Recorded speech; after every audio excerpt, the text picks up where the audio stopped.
Hola muchachos, bueno pues como saben este puente patrio pues nos dejó sin clases que sí necesitaba para alcanzar a terminar el programa para su examen. Todo lo que vamos a ver en estos dos siguientes videos es lo que va a venir en su examen de primer parcial. Y antes de empezar, pues primero avisos parroquiales. Número 1, su examen va a ser el 22 de septiembre a las 9 de la mañana. Número 2, el día 23 de septiembre tenemos una visita de obra a las 9 de la mañana en Los Arquitos. Nos ponemos de acuerdo el día del examen. Y número 3, no les voy a encargar este parcial el proyecto de planos. No les voy a encargar planos hidráulicos. Más bien en el siguiente me entregan sanitario y me entregan hidráulico. ¿Por qué? Porque ya se me hace como muy pronto y tampoco se trata de que se presionen, se trata de que entiendan. Bueno, sin más por el momento, pues vamos a empezar. En este video voy a hablar de la normativa y voy a hablar de la simbología en planos. Para empezar, en México, cuando estamos construyendo, sobre todo a tipo habitacional, nos tenemos que regir sobre un manual que se llama el Código de Edificación de Vivienda, que lo hace la CONAVI, que es la Comisión Nacional de Vivienda. Todo esto se basa en el artículo 72 sobre la ley de vivienda y va a marcar toda esta pauta legal para todas las construcciones, sobre todo de tipo habitacional, que se vayan a construir en nuestro territorio mexicano.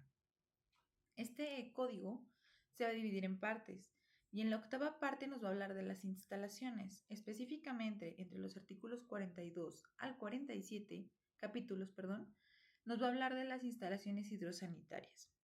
Este código de edificación y vivienda se va a componer de dos tipos de normas, las NOMS y las NMX. En las primeras clases estuvimos platicando sobre estas normas. Las NOMS son las normas oficiales mexicanas y como su nombre lo dice, son obligatorias, son oficiales. Mientras que las normas mexicanas, más que ser voluntarias, son como un marco que se supone que debemos de seguir para que las cosas funcionen bien. Todas las NOMS, antes de ser NOMS, fueron normas mexicanas. Okay. Estas normativas las van a establecer tres grandes organismos o tres grandes instituciones, que son la Comisión Nacional del Agua, el CONAGUA, la Secretaría de Salud y la Secretaría de Economía. En este video quité muchas de las normas que sí vienen en la presentación original, más que nada porque estaban muy tediosas, pero ya en casa que les puedan dar una leída, pues se van a dar cuenta de que están un poquito repetitivas, solo acomodé las más importantes en este video. En cuanto a la Secretaría de Salud, se trata de arreglar qué tipo o qué calidad de agua potable son las que estamos llevando en las instalaciones hidráulicas. Específicamente, como estuvimos platicando, hay algunas instalaciones que todavía están hechas con cobre y parte de la soldadura del cobre pues lleva plomo, lleva 50-50. Y no solo eso, a lo mejor alguna pintura por ahí de alguna tubería muy vieja esté soltando partícula de plomo. El punto es que la Secretaría de Salud ha establecido que en el agua potable de consumo humano no debe de existir más de un 8% de plomo al momento de evaluar el agua. Otra de las condiciones que establece la Secretaría de Salud es la posición de los pozos de extracción del agua potable. ¿Por qué? Porque, por ejemplo, aquí en Aguascalientes tenemos un parque que está hecho arriba de un relleno sanitario cerrado. Y entonces, en este relleno sanitario, y como cuando nosotros tenemos la basura y la vamos juntando antes de llevarla al bote de basura, pues nos damos cuenta de que tienen este liquidito, este lixiviado. Bueno, este lixiviado se filtra por, por el terreno y va a llegar hasta los mantos acuíferos, que ya vimos que son como burbujitas llenas de agua que tenemos en el subsuelo. Estos mantos acuíferos son los que nos surten en Aguascalientes de agua. Nosotros tenemos la extracción de agua potable a partir de pozo profundo. Entonces, imagínense, se está filtrando el lixiviado hasta el manto acuífero, extraigo el agua contaminada y pues lo único que estoy llevando son contaminantes. Es por eso que la Secretaría de Salud también ahí mete su cucharilla al momento de establecer ciertas normas. Y en cuanto a la Secretaría de Economía, es básicamente para poder establecer una competencia sana entre los materiales, los productos, las importaciones, es la que designa el presupuesto público para las obras hidráulicas, etc. Quité varios reglamentos y normas, pero me voy a quedar con este que sí es muy importante. Voy a mover un poquito mi camarita acá. Ok, aquí en México tenemos diferentes tipos de zonas. Ustedes saben que nos atraviesa el trópico de Cáncer y esto hace que en diferentes zonas de la República tengamos climas muy variados. De hecho, tenemos casi todo tipo de ecosistemas. Es por eso que en nuestro país pues tenemos muchos climas y los vamos a categorizar desde frío hasta cálido, pasando por semifrío, templado, semicálido y cálido. Este va a depender de la temperatura promedio anual. Obviamente vamos a considerar los días muy cálidos, pero pues sabemos que son 1, 2 o 3 días de días de calor extremo, que es, si no me equivoco, la caléndula. No recuerdo muy bien la palabra, disculpen ustedes. Pero también tenemos días muy fríos, sobre todo con la entrada de los frentes fríos. Entonces hacemos un promedio de todas estas temperaturas y Aguascalientes se posicionaba más bien con una temperatura promedio anual de 18 grados centígrados. Hoy en día, con el cambio climático, pues esta temperatura ha ido aumentando, por lo que estamos en un clima semicálido. El punto aquí es que, por ejemplo, tenemos zonas de México donde el clima es muy frío todo el tiempo, que son los puntos más altos. A lo mejor, no sé, el Névalo de Toluca, el Pico de Orizaba, todos estos lugares muy, muy altos que son fríos. Entre más alto sobre el nivel del mar se encuentre el terreno, más frío va a ser. Zacatecas, no nos vayamos muy lejos. En temporada de frío es muy frío. Y esto es importante porque, pues porque díganme ustedes, el día que van a la playa o el día que están haciendo muchísimo calor, sudamos y estamos todos pegajosos y nos queremos estar bañando y bañando y bañando. ¿Por qué? Porque pues sentimos cómo se nos pega incluso la tierra. Es por eso pues que en lugares más cálidos tenemos más consumo de agua potable. También esto va a depender del tipo de construcción. Tenemos construcciones de hasta 99 metros cuadrados, que es una vivienda típica de clase media baja. Ustedes saben que interés social va desde los 36 metros cuadrados. Bueno, también tenemos casas enormes de 200 metros que van hacia arriba, van construidos. Esto es metro cuadrado construido. Pero en nuestro caso común, pues nos vamos a 99 metros cuadrados. Si se fijan en la tabla, nos vamos a ubicar en clima semicálido y tenemos hasta 99 metros cuadrados en 150 litros por consumo diario de persona habitando en esa casa. Aquí en Aguascalientes nuestro reglamento nos indica que independientemente de la superficie de la casa van a ser 150 litros sí o sí. Pero a nivel nacional pues sí tenemos esta variación en el tipo de construcción y en el tipo de clima. Continúo. Dentro de las normas oficiales mexicanas que más nos van a importar para el desarrollo más bien para la normativa de nuestra instalación hidráulica, se encuentra, y aquí les voy a resaltar, y esta sí viene en el examen, la NOM 001 del CONAGUA del 2011. Aquí les puse otras más, me encantaría que tuvieran la oportunidad, un día que no tengan nada que hacer, de darles una revisada, están bastante interesantes y les va a servir mucho en su vida profesional. Pero ahorita nos vamos a quedar exclusivamente con esta. Ok, esta NOM 001 del CONAGUA del 2011 está compuesta por 43 normas mexicanas que ya vimos que son opcionales, y digo opcionales entre comillas, porque a fin de cuentas son las que me van a formar o me van a hacer como pedacitos de un rompecabezas que me van a llevar a una obligación nacional, que es la norma oficial mexicana. Esta NOM 001 del CONAGUA del 2011 me establece las especificaciones mínimas indispensables que nosotros tenemos que seguir al momento de realizar una instalación hidráulica. Y hay que tener mucho cuidado en esta palabra. Son lo mínimo indispensable. O sea, de ahí para arriba. La vara está muy baja, ¿eh? Ok. Dentro de esta NOM me menciona varias pruebas que tengo que hacer. Dentro de las más importantes, y también viene en el examen, es la prueba de hermeticidad, la prueba de llenado y la prueba de la silleta.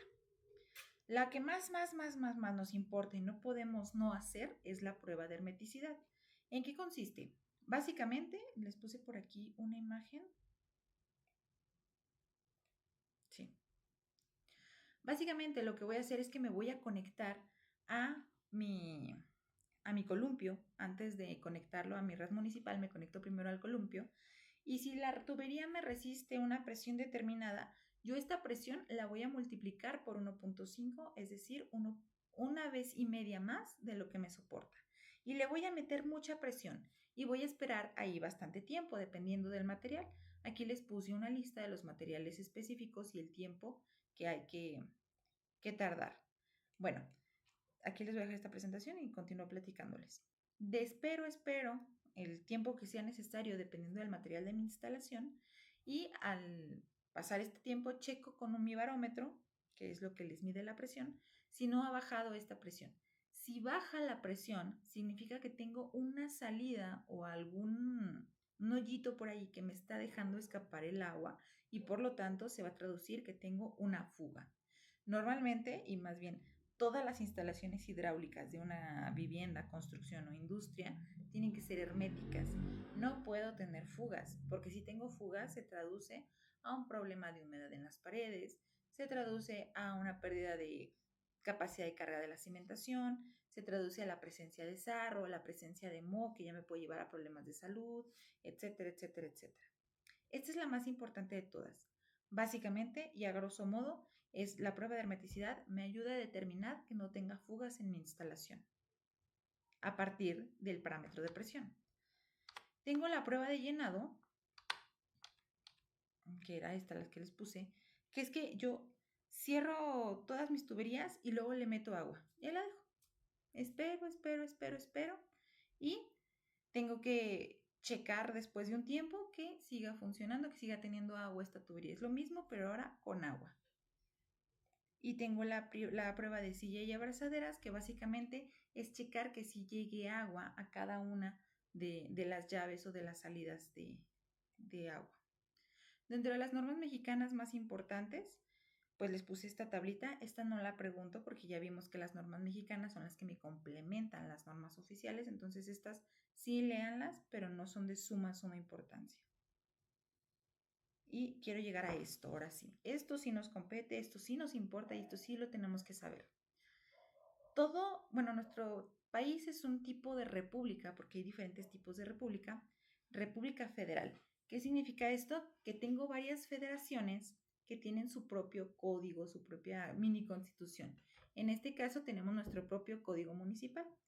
En este código se ven diferentes áreas y lineamientos que tiene que seguir nuestra población y lo vamos a dividir en libros. Entonces, en alguna parte, en algún libro voy a ver lo legal, en otro libro voy a ver lo, no sé, civil, yo no sé de leyes, pero lo que sí nos compete a nosotros es el libro sexto. El libro sexto del Código Municipal habla de la construcción, que es nuestro código de construcción o nuestro reglamento de construcción. Este reglamento de construcción se va a dividir en diferentes títulos. Cada título les va a especificar un área de la construcción que ustedes tienen que seguir. Si no me equivoco, el título primero es en cuestiones de papeleos y burocráticos. Y el título cuarto habla sobre el proyecto arquitectónico. Dentro del proyecto arquitectónico, pues obviamente nos vamos a situar en lo que corresponde a las instalaciones hidrosanitarias, que es el capítulo sexto. Si ustedes se meten, ya saben que es gratuito, les va a salir esta tablita que me va a especificar el tipo de consumo según la construcción. La voy a categorizar por comercial de servicios, comercial mercantil, industrial pesado, industrial ligero, y aquí me va a decir la dotación diaria, y esto lo vamos a utilizar más adelante para el cálculo de tuberías, sobre todo de sección de tuberías. ¿Cuándo tenemos que poner de media? ¿Cuándo tenemos que poner de 3/4? En este caso, y como les comenté, a pesar de ser un clima semicálido, todas las construcciones me las categoriza con 150 litros por habitante por día. Y con ese dato es con lo que nos vamos a quedar para el cálculo. Aquí vienen más. Si ustedes, por ejemplo, tienen algún proyecto ya diferente que no sea una casa habitación, se tendrían que meter esta tabla para verificar la dotación que ustedes tienen que calcular. Pero no nos quedemos únicamente con eso. De forma nacional, existe otra forma de calcular la dotación diaria, y esto tiene que ver no con el número de personas que tengo en casa, sino más bien con el número de equipos o el número de muebles hidráulicos que tenga yo en casa. Partiendo de aquí, voy a decir que voy a tener por cada mueble un consumo en unidades de consumo. Cada unidad de consumo equivale a 6 litros por minuto. Y entonces aquí ya estoy metiendo otro parámetro, que es la velocidad en función a un volumen, donde el volumen es el litro y me está diciendo por cuánto tiempo está pasando ese litro o esa cantidad de litros. Aquí les puse el esquema y lo vamos a dividir, por ejemplo, en excusados con fluxómetro. Voy a buscar WC sin fluxómetro en el caso de que lo tengan así en casa habitación. Y aquí, si se fijan, vienen las unidades a un lado. Y entonces al final voy a decir, ejemplo, en mi casa habitación Tengo una tarja, tengo un lavabo, tengo un WC y tengo un lavadero. Me ubico en mi tabla y resulta que son muebles básicos y tengo en total 4 unidades de consumo. Digo, 4 muebles sanitarios. Cada uno tiene uno, tengo 4 unidades de consumo. 4 por 6 son 24 litros por minuto. Esto lo voy a tener que transformar más adelante a litros sobre segundo y de ahí partimos del cálculo. Y entonces ya tengo otra manera de calcular la dotación diaria que no sea por el número de habitantes de mi casa. Las reglas más importantes del Código de Construcción de aquí de Aguascalientes se las puse en este apartado que le vamos a llamar especificaciones generales. Básicamente son las reglas que tengo que seguir sí o sí. La primera es la separación de mi sistema hidráulico con mis otros sistemas, específicamente con el eléctrico y el sanitario. He hecho mucho hincapié de esto en clase, de hecho yo creo que ya los aburrí al respecto, del por qué los tengo que separar. Y no tengo que repetirlo más que si lo tengo muy cerca del eléctrico, lo que puedo hacer es que puedo lastimar mi sistema eléctrico en caso de que tenga un cortocircuito o que tenga un sobrecalentamiento. Muchas veces ponemos cable que no va y por eso se calientan y por eso tengo estas fluctuaciones de luz. Pero bueno, en cuanto a lo sanitario ya vimos que lo tengo que separar por contaminación cruzada. El punto aquí es cuánto. Bueno, el sanitario tiene que haber una separación mínima de acometida a acometida de 1 metro. Ya de ahí me desplazo. Y no los puedo cruzar uno sobre otro, porque si llegan a haber fugas o contaminantes, pues tengo esta contaminación cruzada del agua potable. Después de la toma de la red municipal y más adelante del medidor, siempre se tiene que instalar una llave de control que puede ser de globo, que puede ser de esfera y que normalmente ponemos además una llave nariz. Esta ya no es tan obligatoria como la llave de control, pero sí les voy a solicitar en sus planos que sí la pongan. La separación entre tuberías de agua fría y de agua caliente tiene que tener una distancia mínima de 20 centímetros. Y esto es muy importante porque por la pérdida de calor. Recordemos que el agua es un termoconductor. ¿Qué quiere decir esto? Que toma el calor de otro fluido, en este caso consideramos al aire como fluido también, y lo transporta y lo lleva a otro lado. El problema no es ese, porque pues, sería muy fácil. El problema es, no sé si a ustedes les ha pasado que tienen algo muy caliente y lo ponen sobre una superficie fría, un plato que sacaron del microondas, muy caliente, y lo ponen sobre una barra de piedra. ¿Qué va a pasar con el plato? Pues muy probablemente vaya a tronar. ¿Por qué? Porque tengo un choque de calor. Cuando tengo choques de calor, ¿qué sucede? Que debilito a uno de los materiales, sobre todo cuando está muy caliente y rápidamente lo trato de hacer frío. Esto pasa porque en las moléculas del material ustedes saben que entre más calor tenga se van a tender a separar y de repente los quiero juntar de nuevo, pues va a decir, oye, espérame, déjame acomodo en volumen porque me tengo que contraer y en esta contracción es cuando truena. Además de que no las puedo juntar porque me puede tronar la de agua caliente, esa es una. La segunda es porque llevan agua con fuerza. Esta fuerza vamos a ver que la voy a medir en unidades de presión y ya vimos cuánto debe ser de mínimo, 2 metros de columna de agua, 0.2 kilogramos sobre centímetro cuadrado o 0.2 pascales. El punto es que como lleva fuerza, va vibrando y tiene un coeficiente de fricción. Y esta fricción genera movimiento. ¿Por qué? Porque el agua se está moviendo. Estas vibraciones y sobre todo donde tengo uniones y cambios de dirección de tubería van a hacer que esta tubería se mueva. Y si se mueve y no está bien pegada, esta tubería se va a zafar. Por eso no puedo cruzar tuberías. Y aquí les puse un ejemplo en la pantalla, de hecho aquí lo estoy señalando con el mouse. Eso no se hace, muchachos. Pásenla por arriba, pásenla por otro lado, pero estos cruces no se hacen. Y ya les expliqué porque aquí tengo uno y acá tengo otro. Ok, continúo. Es recomendable que todos los muebles sanitarios tengan esta llave que conocemos como llave angular, que es la que me cambia de dirección de la salida del tubo a muro con la manguera de alimentación del mueble. Siempre necesito esta llave angular, ¿por qué? Porque los muebles se descomponen, porque cuando ustedes están de fiesta y andan de parranda y todo esto, de repente se pueden recargar en el lavabo y sópalas, lo quebran. Y entonces pues hay que cambiar el lavabo. ¿Cómo lo cambio sin tener que obstruir toda la instalación hidráulica? Pues sencillamente cierro mi llave angular, desconecto mi manguera, pongo un lavabo nuevo y ahí vas de nuevo. Sirve para tener un control. ¿Qué pasa cuando se nos traba el sapo del WC, que se queda pegado el sapito. No, pues a lo mejor ya no sirve o ya no tiene esta hermeticidad que debería de tener. Cierro la válvula, cambio el herraje de mi WC y yo sigo teniendo agua en la casa, aunque no tenga agua en mi WC. Para eso sirven las llaves angulares, como un control en cada mueble. Además, pues hay como alturas promedio por este tipo de muebles. Obviamente esto va a depender de medidas antropométricas. Ustedes ya saben, no es lo mismo diseñar para una persona con una estatura de 1,20 a uno que mide 2,10 metros. Esto va a depender de la zona en la que estemos construyendo y para quién estemos construyendo. Pero pues en un promedio general, en México tenemos una altura promedio de aproximadamente 1,70, unos más, unos menos. Y para estas alturas tengo las medidas, la salida para el lavabo de 79 centímetros, la salida para el del tubo, para el excusado de 38, para la regadera de 1,37, en la mezcladora, para la regadera que ya está sacando el agua ya mezclada, o sea, si ya fría y caliente que ustedes ya regularon, a 2 metros. Tenemos para el lavadero a 90 centímetros y para cosas como una tarja o de estas que ponemos en la parte externa, que son tarjas de una sola pila, lo vamos a dejar igual que el lavadero a 90 centímetros. Estas obviamente varían, no se queden casados con estas medidas. Estas van en función de su proyecto.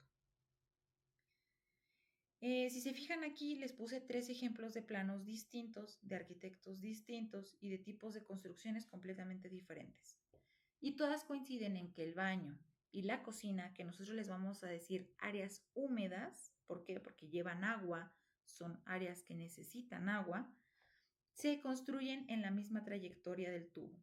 ¿Para qué? Para no tener un cruzadero, porque luego de repente, imagínense que el baño esté aquí y yo acá tenga mi acometida, tendría que hacer este cruzadero y luego regresarme a la cocina y pues no. ¿Qué les parece si mejor hacemos una sola vía y ya nada más voy soltando ramitas?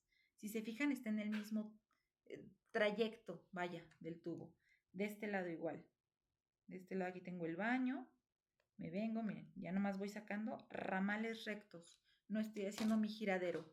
Cada giro que doy o cada cambio de dirección del agua me va a generar un golpe de ariete porque el agua choca con esta conexión y este regreso, este impulso inércico de toque del agua que regresa, se conoce como golpe de ariete porque intenta regresar toda esta agua y me puede tronar las tuberías. Me genera una cápsula de vacío, normalmente la vemos como cápsulas de aire, que hace que suene feo cuando sea de noche, que truene por la presión de la misma tubería. Entonces, espero que haya quedado claro que todas las áreas húmedas tienden a ir en el mismo tramo. Por favor, no me vayan a poner un baño hasta acá. Ay, se las moví, perdónenme. Un baño hasta acá y que la trayectoria es toda hacia este lado, porque entonces me tienen que hacer un atravesadero. Otra muy importante, y estas ya se la saben, es que pues tengo que tener una base para mi tinaco. Esta base tiene que tener una altura mínima y tiene una razón de ser, no nada más es por berrinche de alguien.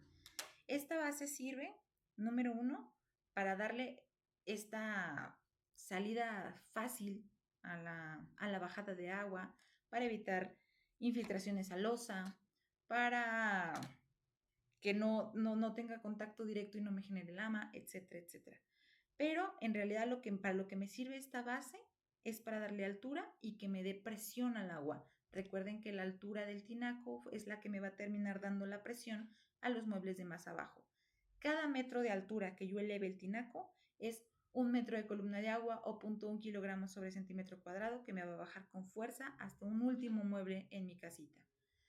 La altura mínima que debe de tener el tinaco, si me están pidiendo que lo mínimo sea 2 metros de columna de agua, pues entre la salida del mueble más alto y mi tinaco deberá de haber 2 metros de columna de agua. Y si tengo un baño que está a otros 6 metros más abajo, pues entonces sumo 2 más 6, 8, ya serían 8 metros de columna de agua. Ok, continúo. El calentador de agua, alias boiler, alias caldera, siempre se instala en lugares abiertos, sobre todo si es de gas. ¿Por qué? Porque estoy generando una combustión y toda combustión, bueno, más bien todas las combustiones incompletas me dejan CO2 o dióxido de carbono. Y hasta donde todos sabemos, eso no está bien para nuestra salud. Entonces, para evitar explosiones, para que sea más seguro, etcétera, etcétera, etcétera, siempre van afuera y siempre tienen un respirador. Este respirador justamente me va a servir para la emisión de esta incompletividad o de este CO2. Para finalizar la instalación, pues obviamente se tienen que hacer las pruebas, específicamente la prueba de hermeticidad para verificar que no haya fugas en mi tubería. Y con eso termino normativa y nos vamos a simbología. La simbología hidráulica está muy sencilla en la actualidad. Ahorita con que nos baste de poner color azul y color rojo en nuestra instalación, yo ya sé que estoy hablando si es azul de agua fría y si es rojo de agua caliente. Pero sí tenemos que poner aquí en la imagen se ve, no sé si se fijan que cada cambio de dirección hay como un puntito más marcado de color. Este puntito más marcado de color me representa las uniones. Tengo diferentes tipos de plano, como todo. Tengo alzados, tengo planta, tengo isométrico, tengo diagramas. Para ustedes, específicamente en este proyecto, les voy a pedir únicamente planta, les pido un corte en alzado y les pido isométrico. No les voy a pedir diagrama, nada más quiero esos tres. Un mapa de circuito es como este, que es un isométrico como tal, es que me deja ver como en 3D la trayectoria de las tuberías, qué tan alto va a estar el tubo, qué tan bajo, dónde tengo que dar vuelta, pero desde una vista angular y en tercera dimensión. Me permite ver profundidad, altura y ancho. Las claves que vamos a estar utilizando, se las voy a dejar aquí, también la vamos a ver en sanitario. Y en cuanto a simbología, antes, estoy hablando de arquitectos de antes, pues no la tenían tan sencillo como nosotros ahorita. No era tan fácil como ir a plotear y que saliera a color el ploteo.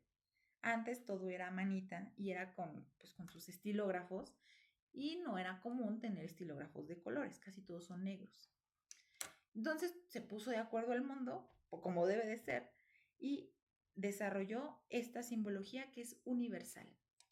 Y entonces, cuando yo estoy hablando de la toma general que va desde mi acometida hasta mi cisterna, voy a tener una línea pues, guiada o punteada, pero a partir de ahí la voy a empezar a separar. Si estoy hablando de agua fría, va a ser línea, punto, línea, punto. Si estoy hablando de agua caliente, línea, dos puntos, línea, dos puntos. Y entonces ya no le tengo que poner color a mi línea, sencillamente cambio el tipo de línea y cambio la calidad de línea. No sé si se han fijado que hay muchos planos que tienen la línea y luego tienen letras. Estas letras significa que dentro de esa tubería lleva algo. En este caso, como estoy hablando de agua, lo voy a puntear. Si es agua fría, sencillo. Si es agua caliente, doble punto. Ok, me voy a brincar esto y voy a llegar a las llaves y a las válvulas, que se movió la imagen. Ahí está. Esta simbología es la que quiero que utilicen. Y ojo, mucho cuidado. Por ejemplo, en la segunda, que es la válvula para el flotador, tengo una válvula que me está permitiendo la entrada y cuando el flotador llega a cierta altura, me cierra esta válvula de llenado. Pero si se fijan en esta imagen, el moñito ya tiene esa colita. Significa que ahí ya está representado el flotador. No quiero que me pongan eso y luego aparte me pongan un flotador sote, porque entonces me estarían diciendo que tengo dos flotadores conectados a la misma válvula y eso no tiene razón de ser. Pues yo creo que ya está de más explicar los tipos de válvulas, ya los vimos. Aquí nada más es cómo las represento yo en plano. Miren, hasta aquí, si tienen alguna duda me mandan un mensajito, pero yo lo siento muy claro. Esto sí es a lo que quiero llegar. Se fijan que en el tipo de línea, pues ya tenemos el tipo de línea de punto, línea, punto, punto, línea, dos puntos, línea, dos puntos. Bueno, cada cambio de dirección lo voy a ir marcando donde termina la tubería, donde pongo mi conexión y donde empieza la siguiente tubería. Es decir, esas rayitas. Y esas rayitas me van a representar codos, T's, Y's, tuercas unión. Me van a representar todo cambio de dirección. Pero eso es lo más importante de todo. ¿Qué pasa si la tubería sube o cómo sé yo en planta si la tubería va subiendo o va bajando? Por ejemplo, en el caso de un tinaco, pues doy por hecho que la tubería va a ir bajando, pero en el caso de un hidroneumático no, va a ir subiendo. Entonces, ¿yo cómo detecto esto? Muy sencillo. Si se fijan, en esta simbología tengo como circulitos vacíos y circulitos donde sigue la tubería. Bueno, cuando el circulito está vacío o está liso, que no tiene nada adentro, significa que va a subir. Si el circulito termina con la tubería adentro, o sea, si ya está invadido por esta rayita, significa que va a bajar. Fíjense, y en toda esta simbología, todo lo que tiene algo en este circulito significa que va hacia abajo. En planta, obviamente. Y aquí, pues, si por ejemplo tengo una T que va bajando, pues sencillamente pongo el circulito que me representa la tubería y pongo la rayita en el centro, que significa que va hacia abajo. Los diagramas de bloque. Los diagramas de bloque básicamente es representar mis maquinarias o mis muebles más importantes y cómo se unen entre sí. Estos nosotros no los utilizamos, estos son de uso industrial específicamente para maquinarias, pero los tienen que conocer. Diagrama de corte, ese sí se los pido, son los que nosotros conocemos como detalles. En este caso, detalles de instalación hidráulica. Aquí vemos un ejemplo de hidráulico y sanitario. Miren, aquí se ve lo hidráulico y acá atrás viene lo sanitario. Y lo tengo en un mismo plano. Estos, pues ustedes los conocen como detallitos. El pictórico, básicamente, hago un dibujo en 3D, pero en este dibujo voy a representar muy marcadamente todos mis equipos. Miren, todos mis equipos.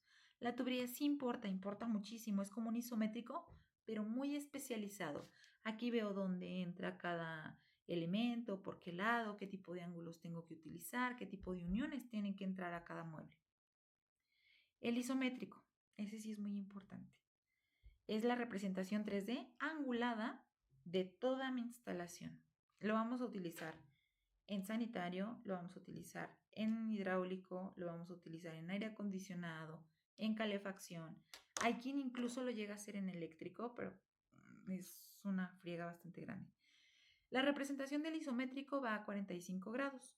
Aquí les puse una explicación en la presentación por si nunca he hecho un isométrico, pero ustedes imagínense que están viendo su casita y se van a posicionar en una esquinita, que van a agarrar como un eje, como un punto de partida. Y a partir de ahí van a girar su vista 45 grados y de ahí para arriba. Miren, genero este hexágono que me representa altura, ancho y largo. Y entonces, si por ejemplo tengo en planta esto, que digamos que aquí sean 3 metros, pero aquí tengo una subida, entonces a lo mejor estoy en esta posición, este representa este representa este otro, y a lo mejor aquí tengo una subida, miren, que aquí no estoy viendo, y ahí está, ahí estaría la representación. Si tienen igual alguna duda, les voy a subir un video donde se explique perfectamente cómo hacer un isométrico. Aquí está la instalación. Hasta aquí voy a dejar este video. Mañana les subo cálculo de instalación hidráulica.